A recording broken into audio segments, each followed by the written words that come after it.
श्रोतेहो नमस्कार. आकाशवाणीच्या अर्थविशेष या कार्यक्रमात आपलं मनःपूर्वक स्वागत. अर्थविशेषच्या आजच्या भागात आपण ऐकणार आहात वित्तीय समावेशन निर्देशांकाबाबत.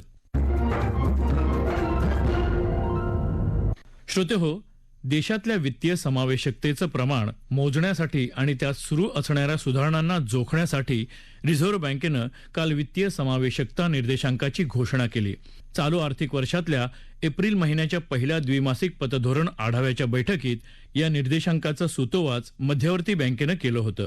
वित्तीय सेवा आणि साधनांचं सार्वत्रिकरण किती होतंय, या वित्तीय सेवा सर्वांना सहज उपलब्ध होत आहेत का, त्यांच्या सेवेची गुणवत्ता कशी असेल याचं मूल्यमापन हा निर्देशांक करेल. एकंदर आर्थिक साक्षरतेचं प्रमाण, ग्राहक संरक्षणाला असणारं महत्त्व आणि सेवाविषयक असमानता आणि उणीवा अशा गुणात्मक पैलूंना या निर्देशांकाच्या मापनात लक्षणीय स्थान आहे. त्यामुळे स्वाभाविकच ग्राहक संरक्षणाच्या दृष्टीनं हा निर्देशांक महत्त्वाचा ठरेल. यावर अधिक चर्चा करताना आर्थिक क्षेत्रात कार्यरत असणारे पत्रकार वीरेंद्र तळेगावकर यांनी आपलं मनोगत व्यक्त केलं. रिझर्व्ह बँकेने वित्तीय समावेशकता निर्देशांकाची घोषणा केली आहे. याबाबतचं सूतोवाच मध्यवर्ती बँकेने आपल्या चालू आर्थिक वर्षाच्या पहिल्याच पतधोरणात व्यक्त केलं होतं. रिझर्व्ह बँकेकडून जाहीर करण्यात आलेली वित्तीय समावेशकता निर्देशांकाची घोषणा म्हणजे देशातील एकूणच अर्थसाक्षरता आणि त्याचबरोबर ग्राहक संरक्षण यासाठी फायद्याची आहे. आपण पाहिले आपल्या देशामध्ये आर्थिक उत्पादने, वित्तीय उत्पादने आणि सेवा यांचा प्रचंड प्रमाणात वापर, उपयोग आणि व्यवहार होतो. अशा या सर्व अर्थव्यवहारांची मांडणी आणि त्यांचे चढ उतार कशा पद्धतीने रेखले जातात यासाठीचा हा निर्देशांक आहे. देशामध्ये आज IIP अर्थात औद्योगिक उत्पादन दर, CPI अर्थात किरकोळ महागाईचा निर्देशांक असे विविध निर्देशांक आहेत. त्या गटातील त्या क्षेत्रातील निर्देशांक किंवा वस्तूंची, व्यवहारांची हालचाल नोंदवण्याचं हे एक परिमाणक आहे. अशाच प्रकारे आर्थिक क्षेत्रातील विविध वित्तीय सेवा, पुरवठादार, त्यांची उत्पादने आणि त्यांचा नेमका वापर किंवा त्यामार्फत होणारे व्यवहार यांची चाल कशी आहे, त्यातील चढ उतार कसे नोंदले जातात, त्याचा हा नवा निर्देशांक मूळ स्रोत ठरेल. वित्तीय समावेशकतेच्या विविध पैलूंविषयी माहिती हस्तगत करून त्याचा गुणात्मक परिणाम सांगणारा निर्देशांक याची एकच मोजपट्टी या माध्यमातून सुरू होईल. वित्तीय समावेशकता निर्देशांक हा चालू आर्थिक वर्षाच्या प्रत्येक जुलै महिन्यात सादर केला जाईल. अर्थातच तो त्याच्या आधीच्या वित्त वर्षातील हालचालींचा वेग किंवा मोजपट्टी असेल. एप्रिलमध्ये याबाबत रिझर्व्ह बँकेचे सूतोवाच केल्यानंतर प्रत्यक्षात निर्णय घेण्याचं रिझर्व्ह बँकेने नुकतंच जाहीर केलेलं आहे.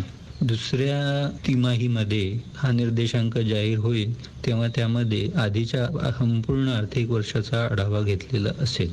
वित्तीय समावेशकतेच्या विविध पैलूंची माहिती घेताना 0 ते 100 असं गुणांकन या मोजपट्टीवर मोजलं जाईल. त्यानंतर त्यामध्ये विविध प्रकारचे 2 ते 3 टप्प्यांचे क्षेत्रांचा अहवाल असेल किंवा अभ्यास असेल. आर्थिक क्षेत्रातील अर्थसाक्षरता किंवा आर्थिक व्यवहारांची घडामोड, त्याचे परिमाण निश्चित करताना वित्तीय साधने आणि सेवा, त्यांची उत्पादने, त्यांचा प्रत्यक्ष वापर, त्याची उपलब्धता आणि सहज कशा प्रकारे ते साध्य होत आहे, त्याचप्रमाणे त्याची गुणवत्ता, अशा या 3 टप्प्यामध्ये या निर्देशांकाची मोजपट्टी गृहीत धरलेली दिसून येईल.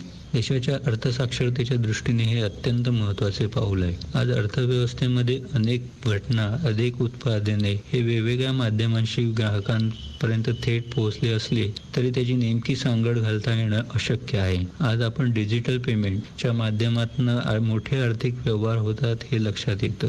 अशा आर्थिक व्यवहारांची काही नोंद रिझर्व्ह बँक आपल्या वार्षिक अहवालात किंवा ताळेबंदात करत असते.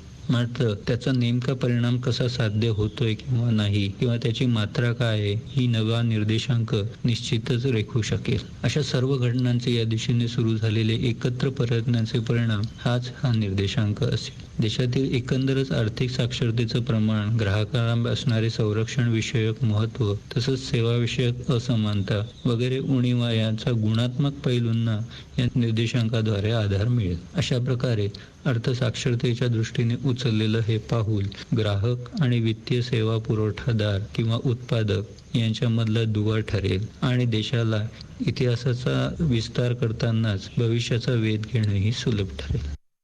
श्रोते हो, मागच्या 2 दशकांपासून वित्तीय समावेशन हा भारतीय अर्थव्यवस्थेच्या विकासाच्या दृष्टीनं कळीचा विषय बनतो आहे. विशेषतः जागतिकीकरणानंतर भारतामध्ये माहिती तंत्रज्ञान क्षेत्रात झालेल्या बदलांमुळे एक रचनात्मक क्रांती आली. गेल्या काही वर्षात तंत्रज्ञानाचा सुयोग्य वापर करून वित्तीय सेवा अधिकाधिक घटकांपर्यंत कशा पोहोचवता येतील यासाठी सरकार सातत्यानं प्रयत्नशील आहे. आपल्या वित्तीय सेवांचा पाया अधिकाधिक डिजिटल करत सरकारी आणि खाजगी बँका तर वित्तीय सुविधा तळागाळापर्यंत पोहोचवत आहेतच, शिवाय त्यासाठी रिझर्व्ह बँक सुद्धा वित्तीय संस्थात्मक पाठबळ उभं करते. पेमेंट बँका, लघुवित्त बँका, मोबाईल आणि आधार कार्ड जोडणं अशा अनेक माध्यमातून वित्तीय समावेशनाकडे आपण वेगानं प्रगती करत आहोत. वित्तीय समावेशन हा समावेशक आर्थिक विकासाचा एक अत्यंत महत्त्वाचा घटक आहे.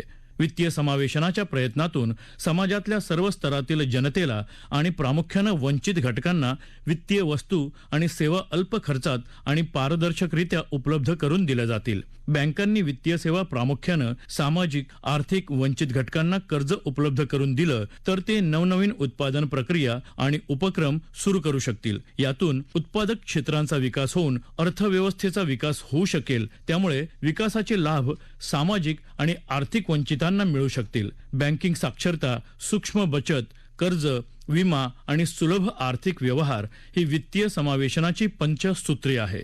उच्च प्रतीच्या माहिती तंत्रज्ञान प्रणालीचा वापर करून सरकारमार्फत मिळणाऱ्या विविध योजनांचा लाभ त्या त्या घटकांपर्यंत विनासायास पोहोचवता येणं ही वित्तीय समावेशनाची जमेची बाजू.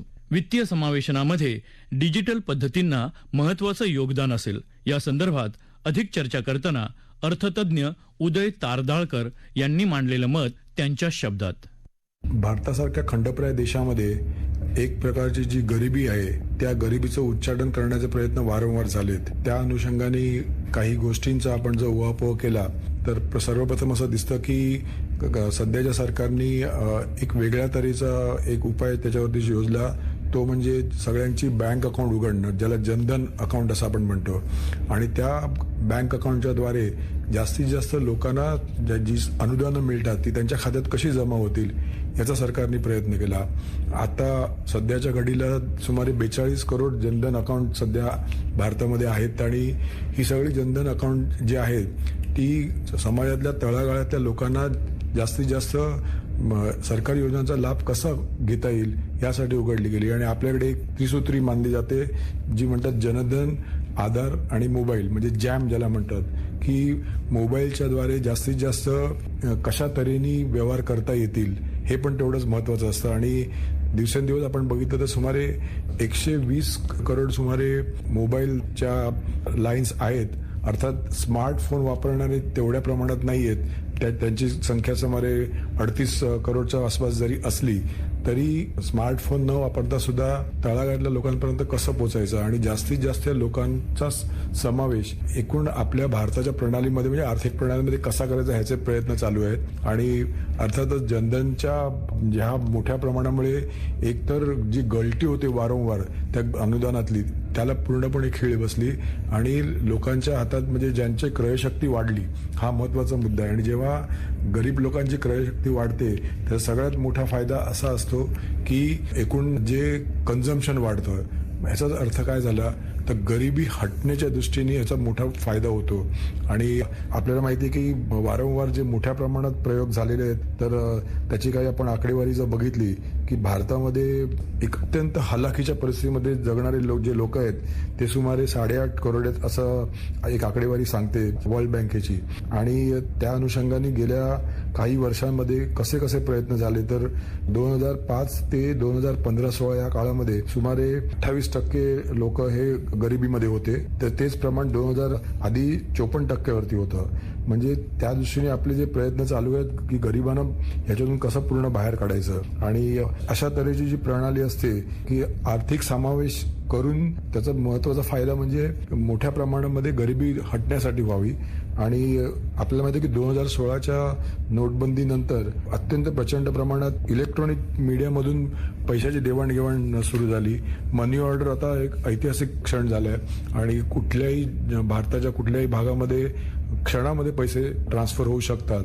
तर ह्या सगळ्याचा वापर जास्तीत जास्त लोकांसाठी कसा करता येईल आणि तो तळागाळातल्या लोकांसाठी कसा करता येईल हेच सरकारचे प्रयत्न आहेत. आणि रिझर्व्ह बँक आणि भारत सरकार दोन्ही या दृष्टीने आपापले प्रयत्न करत असतात. आणि आत्ताच एक काही दिवसांपूर्वी QR कोडच्या द्वारे वेगवेगळ्या सेवा कशा मिळता येतील याच्यासाठी पण सरकारने एक योजना सुरुवात केली आहे. म्हणजे काही प्रमाणात लोकांच्या खात्यात पैसे आणि काही प्रमाणात त्यांना कशी सेवा मिळेल या दोन्हीचा मिलाफ करून जर असंच काम सुरू राहिलं तर ज्याला आपण एक्स्ट्रीम पॉवर्टी म्हणतो, अत्यंत हलाखीची गरिबी आहे, त्यातून बाहेर पडण्यास नक्कीच मदत होईल.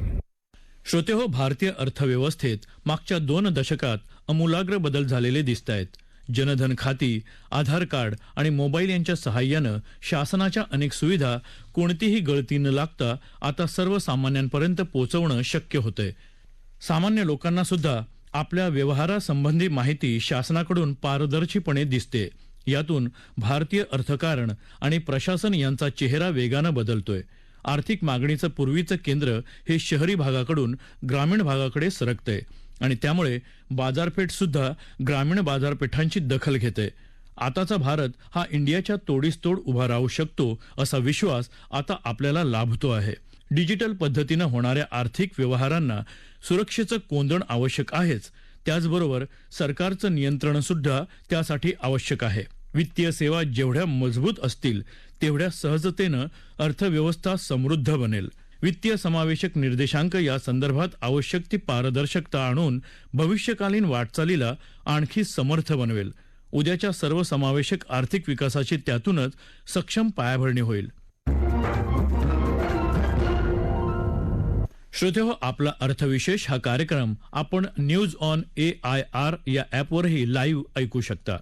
त्यासोबतच या आमच्या मुंबई एअर न्यूज या YouTube वाहिनीवर या कार्यक्रमाचं ध्वनिमुद्रण आपल्याला कधीही ऐकता येईल.